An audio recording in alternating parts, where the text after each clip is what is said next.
Delsing spent 25 years on the PGA Tour and is a lifetime member of the PGA Tour and PGA of America. Now he provides his unique perspective as a golfer and network broadcaster. It's time to go on the range with Jay Delsing. On the Range is brought to you by Vehicle Assurance. Hey, good morning. This is Golf with Jay Delsing. I'm your host, Jay. I got Pearlie with me. Pearlie, what's going on this morning?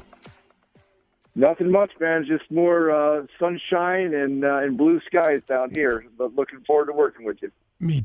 I am so tired of hearing this. Oh, come on. It's getting pretty old. Yeah. We don't need a weather report. I thought you wanted an update. I wanted an invite, not an update. Yeah. We formatted. Can you tell we're a little bitter over here? We're about as bitter as the bitter cold temperatures we're dealing with here. We formatted the show like Around the Golf. The first segment is the On the Range segment. It's brought to you by Vehicle Assurance. Their number is 866-341-9255. If you need coverage for your vehicle, any kind of car you have, they have the coverage for you. Give them a call. Great folks over there. You can check us out on our social media outlets. Twitter is at Jay Delsing. Facebook is Golf with Jay Delsing and Jay Delsing Golf Hospitality. LinkedIn is just Jay Delsing, and Instagram, we don't tell anybody because somehow that account keeps growing, and we don't even know what it is. Or most of us don't really care. Want to thank Bob and Kathy Donahue at Donahue Painting and Refinishing. If you need any sort of refreshing for your home, inside or outside, call the Donahues at 314-805-2132, and they will hook you up. Hey, and the Tip of the Cap segment this week is brought to you by Dean Team Volkswagen of Kirkwood, 314-966-0303, and ask for Colin. He's a great guy. Tip of the Cap goes to my good buddy, fellow associate over here at ESPN, Danny McLaughlin. Danny is working his butt off right now, doing anything he can to bring us sports. He's taking a new show here at ESPN. He's also got a TV program going on. He's with Michelle and Randy on Thursday and Friday mornings. And spring training is right around the corner. So he's the hardest working guy that we know right now. So tip of the cap goes to Danny Mac. Check him out at scoops@DannyMac.com. And this is brought to you by the Dean Team Volkswagen of Kirkwood. Reach him at 314-966-0303 or deanteamkirkwood.com. All right, Pearl, so our show today. Got to sit down with Stewart Sink. Stewart's been a good buddy for a lot of years. 7-time PGA Tour winner, the Open champion in 2009, which was one of the wildest tournaments for me to watch, Pearl, because he beat Tom Watson in a playoff at 59 years old. Yeah, it's just crazy. We've got a little course management topic. We've got some other things to talk about. But Pearl, something came across the wires last week. We didn't have enough time to get in the show, but I'm really excited about this. The PGA of America has made, I'm going to call this a monumental statement for golf, and they're allowing players in the senior championship, the Senior PGA Championship, the KMPG Women's PGA Championship, and the PGA Championship on the regular PGA Tour, they're allowing measuring devices to be used in the tournament. So just for those events, not for the tour. No, the tour has not, right. So the tour is a separate entity. The USGA is a separate entity. The RNA is a separate entity. So obviously the RNA and the USGA can get together and say, well, here's what we're going to do in the U.S. Open. Here's what we're going to do in the Open Championship abroad. But all those other ones are going to have to run through Jacksonville and go through the PGA Tour protocol. But what I loved what they said, because they said they're always looking to increase and enhance the flow of play and the pace of play and the competition itself. And they really believe that this is going to make it go quicker and easier. And they're taking a bold move, Pearl. So, and I maybe I'm overstating this a little bit, but sometimes the golf powers that be are just a little slow to react to some of these things for me. I think reacting slow is an understatement. What do you think's good? Do you think it will have that effect, Jay? Do you think they'll play faster because of it? I mean, on the surface, personally, I like it. I like it a lot. Well, John, it would be better. How much better of a caddy would I have been had I had a top-notch radar? I mean, I could have been top of the heap. It sounds like a movie opportunity here, Mead. He could have been a contender. Oh, Pearly. No, John, I think I don't think it's going to be a massive amount of difference, but I think you're talking about 5 to 10 minutes around. Oh, I'll place a bet on that. I think it's another 15, 20 minutes around, which on the surface might not sound a lot, but any improvement, I think you would agree, is a big deal. Okay, so John, think of it from a monetary standpoint with the television networks and how important they've always been trying to shorten our game. They've always been trying to clean this thing up and let it run a little quicker, a little smoother, a little cleaner. Yep. It'll be interesting. Nonetheless, it'll be really interesting to see what indeed does happen with this.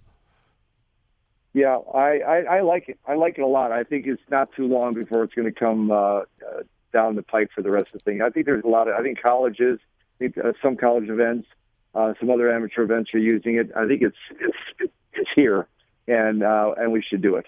Personally, I want to say one thing that happened last week.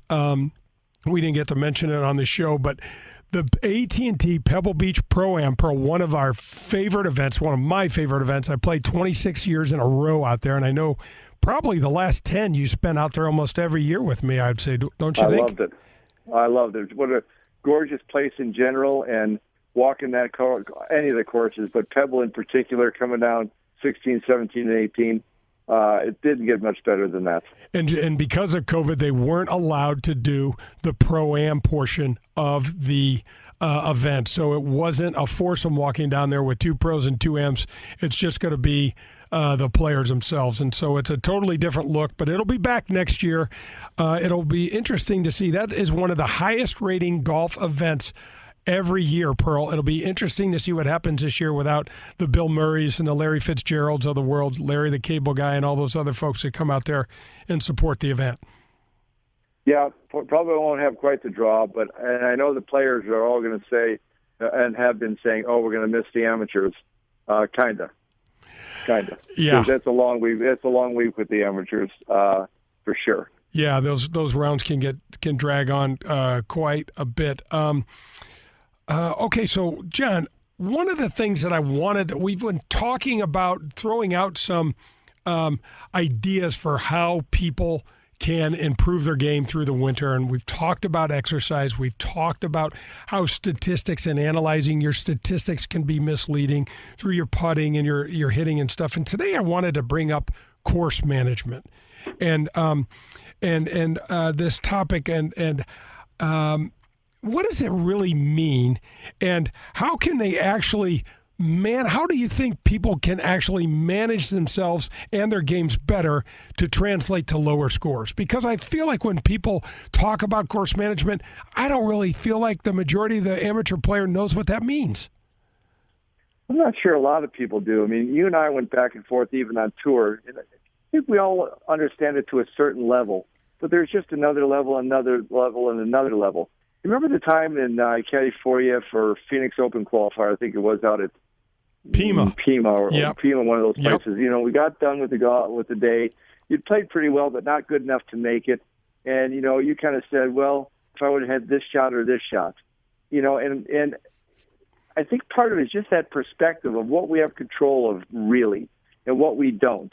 And I think the other part of course management that's so important that maybe we can touch on is the momentum that you can create and the comfort level for yourself that you can create if you do have your eye on course management. Not getting in those funky positions and then not getting in and then having a tough time getting out. And we've talked about this on the show.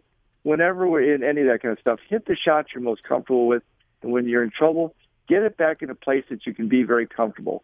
And I think if you do those kinds of stuff, those types of things, and establish a bit of that rhythm of the round, if you will, and that comfort level, other things can start clicking. And that, to me, is what I mean by managing it. Yeah, you know what, John? I remember that round specifically. I think I shot 71, and I needed like 66 66 or 67 to get through. And I was like, oh, man, I missed a couple of drives here and there. We broke that round down. And if I would have hit and this was where the first true awakening of how important the short game was and how important 100 yards and in was to my game. If I would have hit one bunker shot better, 2 pitch shots better, and 2 chip shots better, I'm shooting 65 minimally because of the momentum you said. And Pearl, yep. I have written down here and circled momentum. Because there's a rhythm to the round as we talk about, and some of the young guys that I try to help coach, I talk about this and try to get them to understand this momentum. When it is on your side, you want to cherish it. You don't want to be reckless and careless with it, and you want to keep that ball in front of you. And if this is a day where you're going low, man, put the ball on the green and give yourself a bunch of good looks at it, because those days don't happen that often. And that day in Pima still resonates in my mind as a very important day for me understanding the game in a different way, Pearl. Absolutely. And another time, actually many times, we would be out there, and one of our goals on certainly at the beginning of the tournament, but really the beginning of each round, was let's try not to have to hit, certainly not more than a full shot. I mean, let's not go after anything in the first 9 if we can help it. And if possible, between a 7 and 8, if you could get comfortable with it, let's hit the 7. And that really helped use kind of the rhythm of your swing. That was the course management, because we knew if we were hitting pressing 7 irons, pressing 9 irons, pressing things off the tee early, it could really get you out of whack. And when we could kind of stick with that, it really got you into a good groove. And then by the end, you're flying. Your comfort level's there. You're building that momentum. You had your rhythm, and then you could hit it however the heck you wanted to hit it. But if we started that too early, it could get wonky. Yeah, absolutely. Well, that's going to wrap up the On the Range segment, but don't go anywhere. We have the interview with Stuart Sink coming up on the Front Nine. This is Golf with Jay Delsing. Hi, this is Peter Jacobson, and you're listening to Golf with Jay Delsing. Wilson Pools Plus has been beautifying homes in the metro St. Louis area for over 30 years. They're a family-owned, full-service pool company. Whether you want to add a pool, landscaping, patios, or just have them service your existing pools, Wilson Pools Plus can handle any job. You can reach them at 314-421-1301, or if you're calling from the east side, 618-632-2386. You can also check them out on the web at wilsonpoolsplus.com. Are you looking for a great career? Do you like meeting nice people, working with your hands, and fixing things inside the home? Marcone Appliance Parts Company would like to encourage you to consider a high-paying career in major appliances repair and service. Major appliance service technicians are in very high demand. Major appliance techs work regular hours and make excellent money. They work local, in their own communities, and are home every night. It is an incredibly stable industry and highly rewarding work. Discover more about your new career in major appliance services today by contacting a local appliance service company in your hometown. In Springfield, contact John Shepard at Appliance World. The phone number is 217-544-8180. Marcone Appliance Parts Company is based in St. Louis, Missouri, and is the largest distributor of major appliance parts in North America and proud distributor of General Electric parts. I want to welcome Vehicle Assurance to the Golf with Jay Delsing show. Vehicle Assurance has been in business for over 10 years. They have a 30-day money-back guarantee, which is one of the reasons they have over 1 million satisfied customers. They are known for their painless claims process and their premium vehicle protection plan. If you have a car, they have the correct coverage for you. Find them at vehicleassurance.com or call them at 866-341-9255 for a free quote. Get the protection and the peace of mind you deserve. Grab your clubs. We're headed to the Front Nine on Golf with Jay Delsing. The Front Nine is brought to you by the Ascension Charity Classic. Welcome back. This is Golf with Jay Delsing. I'm your host, Jay. I got Pearlie with me, and we are headed to the Front Nine, brought to you by the Ascension Charity Classic. Man, if you're anywhere near the Midwest this September, you got to go up to Norwood Hills. It's going to be, I'm just going to say the best field for the Champions Tour all year long at Norwood, September 6th through 12th. Cannot wait. Pearlie, we are going to go right to my interview with Stewart Cink, a 7-time PGA Tour winner. He won the Open Championship in 2009. He was also the winner of the prestigious Payne Stewart Award in 2017, among many other accomplishments. Let's go to that interview now.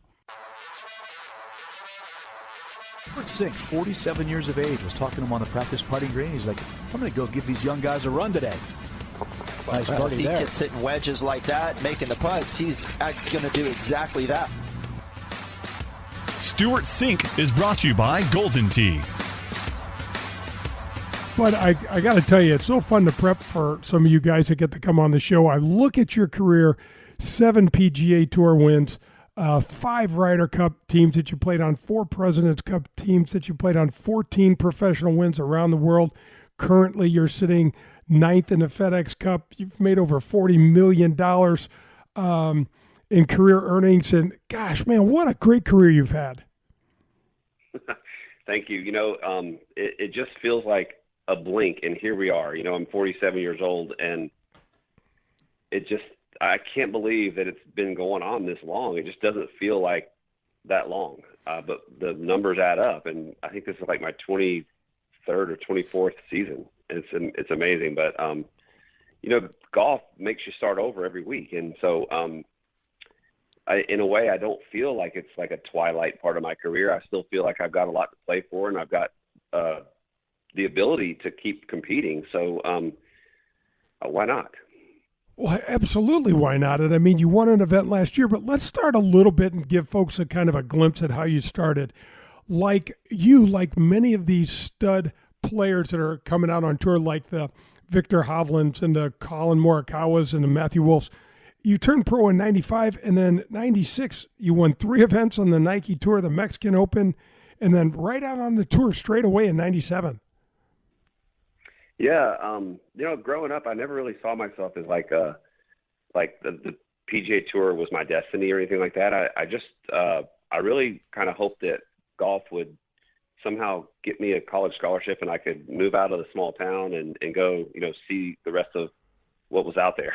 And once I just tried to get a little bit better every day. And I grew up kind of in a blue collar, I wouldn't call it like a pessimistic environment.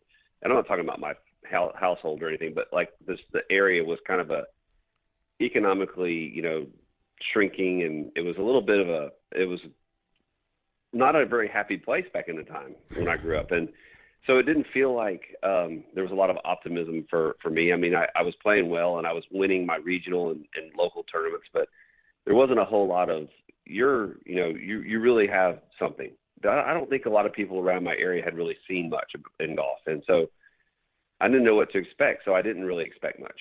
And so I was a competitive junior golfer, and definitely I was, in top of my class as far as my age division and in the state tournament I was playing in. And then I was winning. And so I got some attention from some colleges, and I ended up with a scholarship. And then I went to Georgia Tech. So I got, out of the little town in Alabama and to the big town in Atlanta, Georgia. And then, I kind of started over and got into a place where now I was like a little fish in a big pond again. And, hopefully maybe I can just compete and maybe make the team. And I was doing that right away. And then I was learning a lot from David Duval, who was on my team. And I won a tournament. And then when Duval left, I was kind of like the senior guy and the leader and college player of the year. And then I was like, well, I think I can maybe turn pro and try this. So I wasn't one of these kids who was like, from a young age, like the PGA Tour is my calling.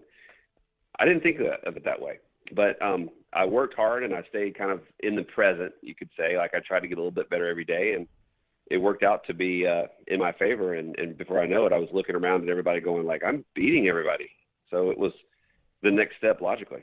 Stewie, how difficult, I've had a lot of guys on that, and Gary Woodland just talked about this a couple weeks ago, where he said, I didn't realize how difficult it was once I got on tour that, it's almost like these doors open and 20 or 30 of the best, younger, stronger, non-fearful players come and try to take my job. It's pretty intimidating.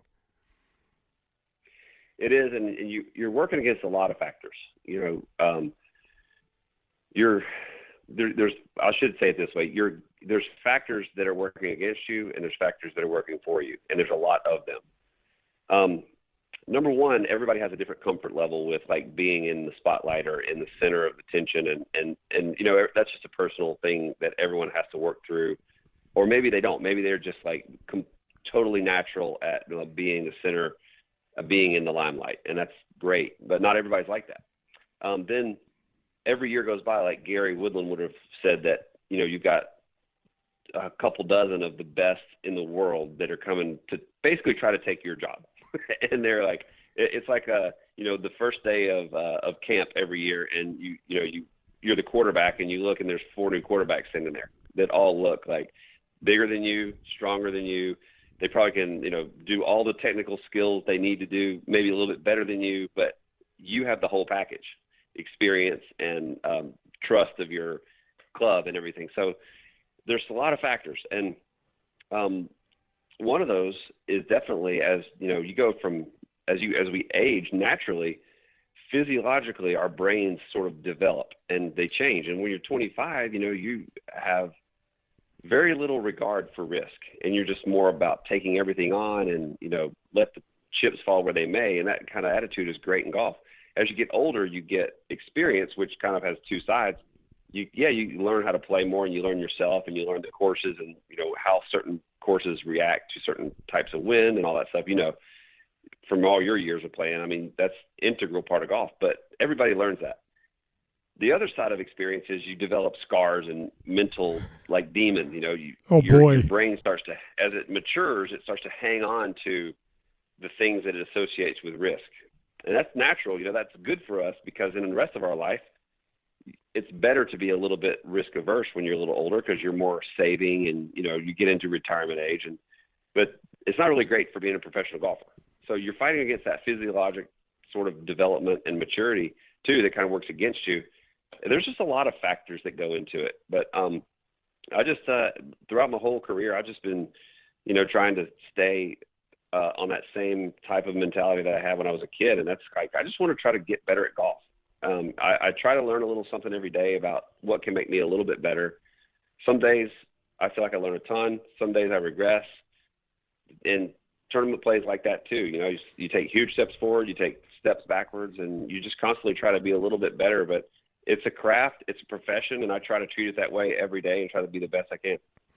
Well, not only are you a great golfer, you're a great human being, but we're going to talk about that in a little bit. But let's go to 2009. So we talked about some wins that you have, but winning the Open Championship, beating Tom Watson in the 4-hole aggregate playoff, all of those things, I mean, it had to be a dream come true.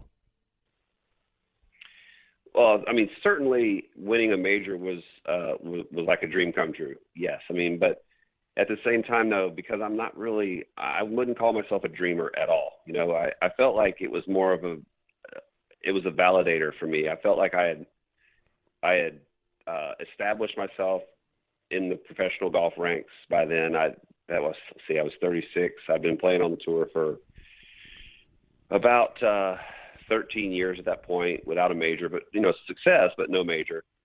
And so I felt like I had enough game to compete in majors, and I kind of felt like it was a situation where I should be patient and just wait. And I never really felt like the monkey was on my back or anything like that. I probably, unfortunately probably didn't win enough for the monkey to be on my back. If I had been a 20-win guy and no major, then I think the monkey would have been on my back. But at that time, I think I had like 5 wins and no major. So I didn't feel the monkey, and but it was a great sense of validation. It definitely, it wouldn't erase the difficulties that my family had been through from me being gone all the time. My wife was basically a single parent for about 12 years of our life while I was out running around chasing the white ball.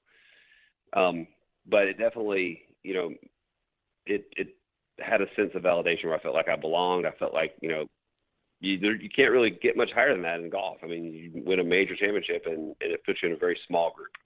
Oh, absolutely. And so, Stu, let's talk a minute about what you said. I find it fascinating because some guys talk about dreaming and you talk about this validating. For when I was a little kid, I was always dreaming about this stuff, like I could see myself out there and things like that. And that wasn't the case for you. Not really. I just never have been motivated by that. And I think that's what most people anyway are. Your dreams are motivators. And it's frustrated my wife to no end because of the way that I approach a lot of things in my life, and golf is just one of those things. But I'm a small goal type person. I want to be ready to hit every shot and every putt and be settled and have a good process on each shot before I hit it. And I want to be able to look back at my round and say, you know what, today I did a great job. I don't remember one time when I hit a shot where I wasn't completely decided and focused and ready to execute. And then, we're going to always execute shots, not exactly how we want to. That happens. But that's my type of goals I set. And it's so undramatic and unemotional and it's not incredibly sexy. Talk to my team about it. Yeah. My wife is like, "Oh my gosh, really?" I mean, she's more like a typical, probably more of a dreamer, and she would be like, "Yeah, but why don't you say like I want to win 4 times this year, or I want to win another major, I want to make the Ryder Cup team?" I'm like, "Well, if I do my goals, all that stuff will take care of itself," and I see that as more rewards than goals. So I just have always been like that, and never really thought of myself as a dreamer, and never really. I mean, sure, I was on the putting green when I was a kid, putting against in my imagination Jack Nicklaus to win the Masters and creating those kind of scenarios and stuff like that. But that was more just for entertainment. Right. Well, but Stu, how important is it though? And that's kind of why I brought it back up, is to stay true to who you are, because at the end of the day, you're out on an island out there, and you've got to feel good about what you're doing and how you're doing it. Very much so, and I think it lends itself the small goals thing lends itself well to keeping your poise under pressure, and that they're very similar, because when you're playing in golf and quote unquote, when the bullets start flying, you start to get nervous, things start to speed up. You felt it, your arms don't feel like arms anymore. You start wondering, like, not only how am I going to hit this fairway, but how am I going to get this ball airborne, or how am I going to make contact? That's part of what you got to learn about yourself. And I think I've been very, very fortunate to that sort of mentality of the small goals instead of the big rewards and big goals. That helps me, because it helps me to remember, like, okay, what do we do on these routines, these shots? I remember my first shot in the Ryder Cup when I was paired with Furyk in my first Ryder Cup in 2002. It was the one that got delayed by 9/11, so I had to wait a whole year for my first Ryder Cup experience. And so in our first round, Furyk hit the tee shot off the first hole and hit it in the absolute perfect place for a first shot of a Ryder Cup career, and that was in the first cut. So the ball was sitting up really nice from about 160, so it was like an 8-iron. Just the simplest shot you could ever imagine for your first shot in the Ryder Cup. It was like a perfect scenario. And my caddy and I discussed the yardage, and it was a perfect club, and got my club out. It was an 8-iron, and stood behind the ball, and I remember actually saying to myself, now what do I do for my pre-shot routine? I honestly forgot I was so out of sorts with myself because of nerves and anxiety, and I was just so intense about, oh my gosh, this is the Ryder Cup. I forgot what I do, and I had to remember for a second there, like, okay, yeah, I take one practice swing, I look back at the target, and I had to reconstruct my whole pre-shot routine. But that's the kind of thing that if you do that enough and you get in those scenarios, the natural flow of getting the yardage, deciding about the wind, reducing all the factors down into one shot you're going to hit, and making that decision and being committed to it, it all feels like it should happen the same way, so that when you get under the gun, that process doesn't change, and you can rely on that process because it's something you can control and it doesn't change. It's something internal to you. And those big goals, like, okay, yeah, I want to qualify for the Tour Championship every season. I want to win a major every season. I want to win multiple tournaments every season. Those haven't happened because you can't always control that kind of stuff. I don't like putting value on rewards or goals that I don't have really anything to do with.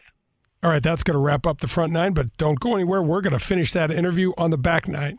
This is Golf with Jay Delsing. Hi, this is Bob Costas, and you're listening to Golf with Jay Delsing. Hey, this is my buddy Joe Sheezer, and he's with USA Mortgage. Good morning, Jay. How you doing today? Great, Joe. Thanks so much for the support. Oh, we really enjoy it. Thank you. We look forward to the show every Sunday morning. We love all the information and all the great tips, and we all sit around the radio in the morning I love to listen to your It's show. like the good old days, isn't it? Yeah, I get the wife and the kids and the dog, and we wait for Whack and Chase to come on. It's our favorite part of the show. Which one are you? Are you Whack or Chase? Oh, no, I'm Whack because You're Whack? I'll hit it, and then because Pearlie's also a caddy, he's got to go chase it. Which He's the chaser. Yeah, he's got the worst end of the stick there. Well, we really enjoy it, and thank you so much for having us on the show. You're great. Don't miss the hottest rookie class in PGA Tour Champions history. Stars like Phil Mickelson, Ernie Els, Jim Furyk, and more compete at Norwood Hills Country Club September 6th through the 12th. Join legends Jack Nicklaus, Tom Watson, and Hale Irwin to celebrate the PGA Tour Champions' newest event. Professional golf returning to St. Louis in 2021. The Ascension Charity Classic presented by Emerson. Tickets, clubhouse passes, hospitality suites, pro-am foursomes on sale now. Visit ascensioncharityclassic.com. Have you met your local farmer's insurance agent, Ed Fogelbach? He proudly serves families and businesses in the St. Louis City, St. Louis County, and the entire metropolitan area, and is ready to review your existing policies to provide a no-obligation quote today.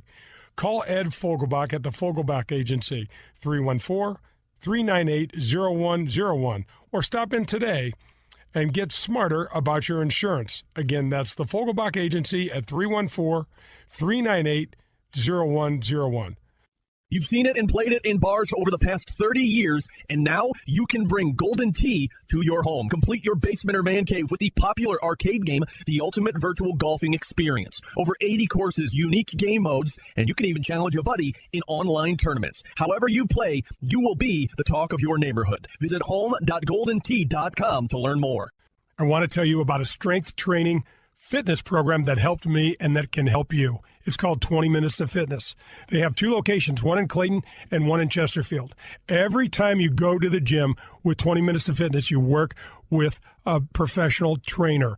They take you through specific machines and with specific exercises that are designed to help your golf game. We're talking about strength, flexibility, and those two components are huge to help you improve your game. Visit 20minutestofitness.com. Your first session is absolutely free.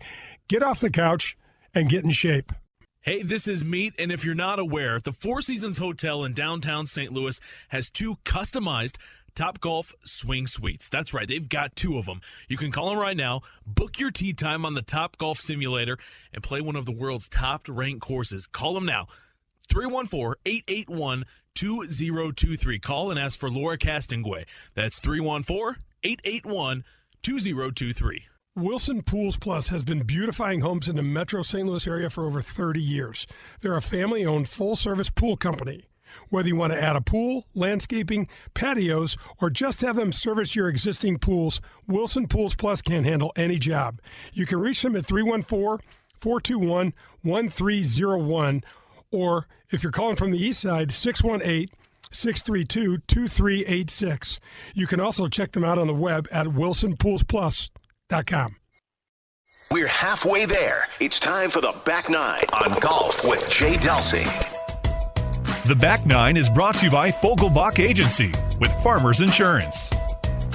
Welcome back. This is Golf with Jay Delsing. I'm your host, Jay. I got Pearlie with me in sunny Arizona, and Brad Barnes-Mead is taking great care of us here at the ESPN studios. The Back Nine is brought to you by the Fogelbach Agency with Farmers. If you need any sort of insurance for your business, for your home, family, anything, 314-398-0101.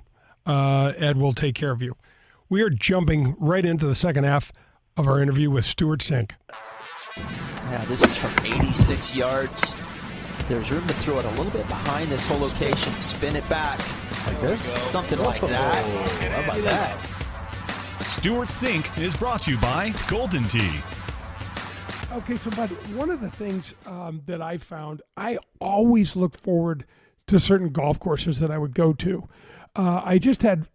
They set up better for my game, and I just had some positive memories and less scars.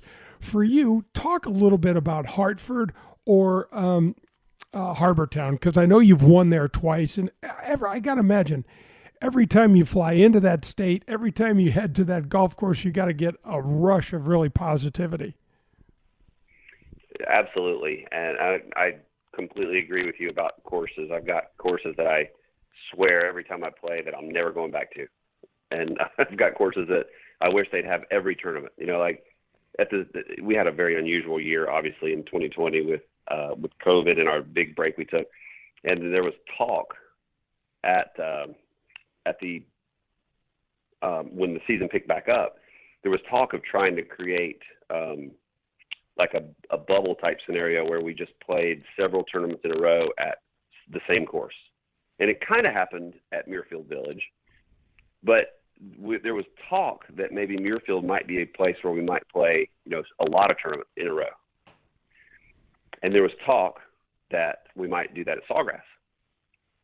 It never happened, of course, but there was talk. And man, Muirfield Village is one course that I absolutely feel the way that you're talking about, where I just love the tee shots. I love the greens, the way the breaks. I feel like I read the greens well, and I just feel like that's the kind of place that I can really play well a lot. And when I heard them talking about maybe having a lot of tournaments there, boy, I was excited. Now, I did get my wish that they had more than one tournament. We got to play 2 back-to-back events at one of my favorite courses, which is great. But, yeah, when you go to Hartford, for me, or Harbortown, I just have the very beginning of my career. I loved playing at Harbortown. I just had really good feelings off the tee there. I felt like I could judge the wind there really well. The greens, everything just felt really familiar and comfortable to me. Plus the area, just being there, it's such a relaxing environment. And then in Hartford, the only thing I can really point to in Hartford was that early on in my career, Hartford was the week after the British Open, and Harbortown was the week after the Masters. And if you look back over my wins, a lot of them occurred the week after majors. And that's because I believe that's because not only do I have terrible timing, but I think it's just a decompression. You get so excited and hyped up and sort of ultra prepped for the major that once it's over, you feel like you can exhale and sort of be yourself again. And suddenly, like, well, you're yourself, and now you can sort of, the good things start coming out. When you're all tense and uptight and, you put so much on the major, you drive down from Augusta to Hilton Head, and it's like you're in a different world, and you're in a decompression chamber, and I relaxed. And, these are things you wish you could learn a little faster than my 24 years has taken me. But Stuart, people don't understand how difficult these majors are. I mean, there is so much. We are penalized so heavily for minor mistakes that doesn't happen in a normal week on tour. Yeah, they just demand a lot more of you. I mean, mainly like the U.S. Open, it just is really demanding, and it's just not possible really to keep the ball in play for that long, that many days in a row. I mean, there's some guys that can probably hit a lot more fairways than I can, but in the end, you're just going to have to face it. You're going to have some shots out of the rough and get some bad breaks and some short putts that bounce offline, and your nerves are going to get to you. And everybody, it's just whoever deals with that the best and has the most limited impacts is the guy that wins. And it can be like that at the Open Championship too. It's just very much more weather related, and leading up to the event, if the course has received a lot of rain, it's going to be just brutally difficult with rough. If not, like at Carnoustie, what was it, 2017, where we had just like dusty brick hard conditions and no rough, and the ball was going like 10,000 miles. Yeah, you couldn't get it to stop. It would roll anywhere. Yeah, it was so fun playing that week at Carnoustie, because Carnoustie is usually so like strict and serious and sincere, about like you can't hide. But that week it was kind of like playing golf in a wide open pasture with bunkers and a few burns here and there. It was really cool because it's different. But the majors just all test you in different ways. There's also a lot more media. There's a lot more kind of like everything that falls into the hassle category. There's a lot of just demands on your time, especially for the players who are ranked really high. Really a lot goes into their week of planning ahead and setting their schedule up and sticking to the schedule. It's a tough, it's definitely different from a normal week. Oh my gosh, no question. So you have 2 boys, Connor and Reagan. You and your wife Lisa have been married. You guys got married back in college. I forgot all about that. That is just a amazing feature. Oh my Yeah. Oh my We gosh. got our family started really early. Yeah, that is terrific. And I know that, but talk a little bit about, I got to bring this up. In 2013, you won the PNC father-son tournament with Connor. I mean, what the heck? How does it get better than that on the golf course? It doesn't. And that was actually quite a surprise because of the two boys, Connor is the older one. He's 27. Reagan's 23. Connor just never really liked golf that much. He played, but he just wasn't really into it and didn't really put much effort into trying to ever get better. And you know, he played other sports, and that's perfectly fine. But when we paired up in that father-son event for the first time, that was in 2013, you know, didn't really have very high expectations. I mean, Davis and Drew Love were there. Drew is a professional golfer, and Davis is Davis Love. Right. You know, there's people like that were playing, and I just felt like, well, you know, this is going to be a nice, fun time. But a two-man scramble for 36 holes, and it turned out that me and Connor match up pretty well because Connor, while he never really loved playing golf, he's always been like incredibly gifted with his like hand-eye coordination. So any sports, and also just a superb athlete. Any sports that require a lot of touch and feel and athleticism, Connor is just like really, really naturally gifted. In golf, he was always just a really good short game and putter. He just reads greens and he has great speed, even though he hardly ever plays. And so me, you know, being a touring professional, I was able to keep the long game part of our two-man scramble going and drove it well and hit a lot of nice irons. And then as soon as we got around the green, me and Connor both were making putts and chipping close and hitting bunker shots, you know, and doing the thing that we both do around the green. So we turned out to be a pretty formidable team. And they have a banquet the night before, and they ask all the teams to write down their prediction of a winning team and a score. And of course, we put our own Team Sink down, and I think I put like 22 under, and I had no idea what to guess. I didn't know if it was going to be 11 under or 30, and I put Team Sink 22 under, and I'm pretty sure we shot 22 under. I think so too. That's incredible. I think we guessed that we were going to. We had no basis of that at all, but 22 under par for 36 holes, and Connor hardly plays golf, and it was just because he's got such great instincts of reading greens, and he got on an unbelievable roll. I didn't hardly putt the second 9 holes of the last round. I mean, we made 9 consecutive threes. Connor was draining putts from everywhere. I don't remember hardly even speaking to him about the breaks. Just like I marked the ball, I would hit the shot into the green, mark the ball, and then he would look at it and replace it and knock it in the hole, and we'd move on. Go pick it up, Dad. Let's go to the next hole. Yeah. I just will try not to get in the way. Yeah. Oh my gosh. I just can't imagine the thrill of that. So we got to talk a little bit about Lisa and breast cancer. This was one of the things that I learned with the death of Payne Stewart, that the community of the PGA Tour, Stewie, is just remarkable. And prior to that, we didn't really have anything like that might have brought us together. So in 2016, Lisa was diagnosed with breast cancer. And I know the tour, I reached out to you. I remember a lot of people just did a lot of different things for you and your family. And the Sunday's round at the Players Championship, everybody wore a pink ribbon in her honor. I mean, what's that like?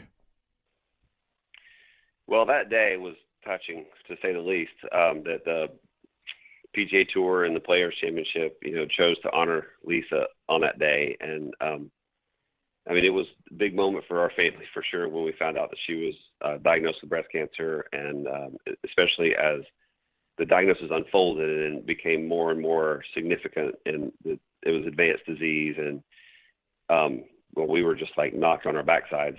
And, I mean, I hesitate to put myself in the category of we when I'm talking about this, because even though I'm alongside her and I am, you know, was/am a caregiver, I still can't comprehend what it felt like and what it feels like to her every day when she wakes up and the first thing she thinks of is, I have breast cancer. I have stage 4 breast cancer. And so I hesitate to say we because of that, but it still slips out. But we were touched, and it was just a one small indicator of how the tour and individual players and families showed their their love and their kindness to us and in that time and still do. I mean, it's just been remarkable, the journey that Lisa's been on and the way that she's been embraced by. Now she's like the elder stateswoman of the traveling golfer significant others, because she travels out here almost all the time with me and she's got to meet a lot of the younger gals, and there's probably a lot of the young gals who don't even know she's got breast cancer. But that's okay. Lisa doesn't want that to be the identifier for her. She just has it. It's just part of her life. I just knew what a strong person she was just from the few times that we've been hanging out together, and I'm so glad that she's doing well. One of the things that I look at, Stewie, you're such a community-oriented guy. You're just such a fun. One of the things I remember is you started out on Twitter way before anybody else, and I can remember going, I don't even know what Twitter is, and someone told me you had like 1 million followers or something. So you just have some really creative ways of telling stories and doing things. And of all these awards that I look at, that you were the 96 Nike Tour Leading Money winner and the Player of the Year in 96 and the 97 PGA Tour Rookie of the Year. But in 2017, but you won the Payne Stewart Award. Each year you host a junior event down in Atlanta. You guys live in Atlanta now, and each fall you also host the East Lake Invitational for the East Lake Foundation. All those things are so important, and it really is important for you to give back, isn't it? It is, and I think that's just a natural offshoot of one, playing a game that just is so rooted in respect and character as golf. We call our own penalties on ourselves, and we have rules officials. We don't need refs to throw flags or blow whistles. And, we play by a set of rules that in your heart, when you look down at that ball in the rough and no one's around. I mean, yeah, it'd be nice to kick it out and, get away from that tree or give yourself a nicer lie, but we don't do that. And so that's one thing. But the other thing is the affiliation we all have with the PGA Tour. The PGA Tour, if I'm not mistaken, is the most charitable of all the major sports leagues. And I don't think it's even close. No, Stu, we give. And so that's something we can really be proud of. Go ahead. You know the numbers? No, I was going to say in 2019, we hit a record of like $207 million that we donated. And each year our donations exceed the NBA, NHL, MLB, and NFL combined. Yeah, I mean, that's something to be proud of. And that is, I think that's just that golf lends itself to fundraising and charitable giving and good-natured selflessness. And that's the numbers that you told about the tour are staggering, but they don't even include what Jay Delsing has done over the years on a personal level for, like, I'm sure you've hosted events and I'm sure you've been part of charity golf outings. I've done that. And almost every player has done that kind of thing where they raise money for a local charity or something close to their heart or their life or their family. And that's a whole separate bucket when you talk about giving. So yeah, it's important to me, but I think it's not just because of me, it's because of golf. And it's just being part of the PGA Tour just makes me feel like I'm doing the right thing if I mirror what they do in my own personal life and try to do whatever I can do. But I really so much appreciate your time and your thoughtfulness. I love watching you and root for you all the time. And I appreciate you coming on the show. And heck, man, go out and win again and get on that Ryder Cup and get up to Wisconsin this fall would be something, wouldn't it? It would be something. It's been a while since I played in one, but I know what it feels like. It would be great to be able to represent the U.S. again somehow. And, I never thought of myself as a California type of player, growing up on Bermuda or, really sand and crabgrass for the most part. But right now out here, my most recent win comes in California on Poa annua, and I'm back here at Pebble Beach on Poa annua again this week. So maybe, maybe I can rekindle the positivity from just up the road here and get another one. Boy, that was I really enjoyed that interview. I hope you did as well. That's going to wrap up the back nine, but don't go anywhere because John and I will break that interview down on the Michelob Ultra 19th hole. This is Golf with Jay Delsing. Hey, everybody, it's Vince Gill. You're listening to Golf with Jay Delsing. Hey, this is Jay Delsing. If you're in the market for a new vehicle, you've got to call my buddy Colin Byrne over at the Dean team of Kirkwood. 314-966-0303. I have a 16-year-old daughter. We bought her a car last year, and these guys have taken great care of us. We bought a used Volkswagen. We just added service last week, and things are going great. If you need any kind of vehicle, call Colin at 314-966-0303. And I just got a text from Colin that said if you mention the Golf with Jay Delsing show, he'll take an additional $500 off of any purchase. Are you looking for a great career? Do you like meeting nice people, working with your hands, and fixing things inside the home? Marcone Appliance Parts Company would like to encourage you to consider a high-paying career in major appliances repair and service. Major appliance service technicians are in very high demand. Major appliance techs work regular hours and make excellent money. They work local, in their own communities, and are home every night. It is an incredibly stable industry and highly rewarding work. Discover more about your new career in major appliance services today by contacting a local appliance service company in your hometown. In Kansas City, contact Nick Turner at Consumer Service Company. The phone number is 913-541-0438. Marcone Appliance Parts Company is based in St. Louis, Missouri, and is the largest distributor of major appliance parts in North America and proud distributor of General Electric parts. I want to give a huge shout out and thank you to Whitmore Country Club for sponsoring my show, Golf with Jay Delsing. When you join out at Whitmore, there's 90 holes of golf. You get access to the Missouri Bluffs, the Links of Dardenne, and the Golf Club of Wentzville, and the cart fees are already included in your membership. There's no food and beverage minimums. There's no assessments.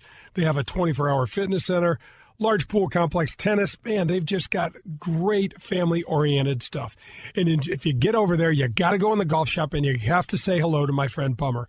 Bummer is just a delightful guy that would love to help you and your family with your golf game. He and his staff out there run golf leagues, skins games, members tournaments, couples events are available all year long. If your family is looking for a place where you can hang out, have fun, enjoy good food, golf, sports, just a family-friendly atmosphere, you got to go to Whitmore Country Club. You can reach them at 636-926-9622. Professional golf returns to St. Louis in 2021. The Ascension Charity Classic, presented by Emerson. Stars like Phil Mickelson, Ernie Els, Jim Furyk, and more compete at Norwood Hills Country Club, September 6th through the 12th. Tickets, clubhouse passes, hospitality suites, and Pro-Am foursomes are on sale now. All proceeds go to North St. Louis County Charities. Visit AscensionCharityClassic.com or call 314-938-2828. PGA Tour Golf is back in the Lou. The Ascension Charity Classic. When things come out of left field, having a game plan makes all the difference. Luckily, Farmers Insurance has been helping people cover their bases for more than 90 years, and they can help you too. Talk to Farmers agent Ed Fogelbach today to see if you have the coverage you want for whatever curveballs may come your way. Call 314-398-0101. That's Ed Fogelbach at 314-398-0101. We are Farmers. Bum, ba, bum, bum, bum, bum. Grab your friends, a cold one, and pull up a chair. We're on to the 19th hole on golf with Jay Delsing. The 19th hole is brought to you by Michelob Ultra. Welcome back. This is Golf with Jay Delsing. I'm your host, Jay, and Pearlie is with me, and we are going to the Michelob Ultra 19th hole. Oh, man, that Ultra just tastes so good right now. All right, Pearlie, Stuart Sink, buddy. Jump right in. Well, first of all, as I've already told you, one of your best interviews, and one of the guys out there, I've caddied when you played with him, but I certainly don't know him. But you knew I was going to love him because he's referencing neuroscience with scar tissue, how younger players handle things, pressure, older players. It was just fantastic. And then on top of that, then he throws out proper goal setting and how do you match it with your personality. I was eating it up big time. That's the stuff that I like relative to golf, relative to life, and relative to the business work that I do. So I thought it was just excellent, and it was a kind of a fresh perspective from as many great players as you already had on your show. I thought it was unique, and I loved it. Well, what about what he said, John? I just thought it was wonderful because he's like, I'm not really a dreamer. You know, I said to him, gosh, winning that Open championship had to be a dream come true. And he's like, I'm not really a dreamer. I just know that if I stay in my processes and keep this thing really simple and keep my head where I need it to be, and this, that, the other thing, you know, things are going to go my way more times than not. And he also said, hey, folks, don't think that I'm some sort of a savant or anything like that. He goes, I paid a lot of money to a lot of people to try to get me this help. Yeah, well, just the clarity of it all. And you know, how to reference dreams versus goals. And then he said several times, hey, the reason I've got these short-term small goals is because they're going to lead to something. So you can say that that's not a dream, that's and I love what he referenced, that's the reward. Here's what I'm after, and I'll consider it a reward if day in, day out, I do these little things, these smaller goals. I'd never heard it like that. And in the work I do, trust me, I'm stealing that one, and it's going right next to my what matters, mission, vision, values, and he referenced it as his reward. I absolutely love that. He earned that. He had a plan on how to earn it. To me, it's just semantics. But for him, it fits his personality, and I love how he talks about how his wife gives him a hard time about it. But, you know, Jay, when you're out there playing and you want to get things done, it's nice to have that kind of calm demeanor. There's no doubt, John, and we talked a little bit about, you know, how you do accomplish these seemingly overwhelming and sometimes monumental tasks or these rewards, and it's all through those processes of one step at a time and one day at a time, and trying to break that stuff down into the smallest increments. Well, it fits so much what you talked about earlier. We talked about earlier in the show about kind of building momentum, having a management on how to manage the game. That's how he manages it. He just breaks it down into little tiny things. And one of the pieces that he talked about, that you and I talked about all the time, can you play a round of golf without missing the shot before you swing? Listen, swinging is hard, but because it's dynamic and it's happening and things can happen.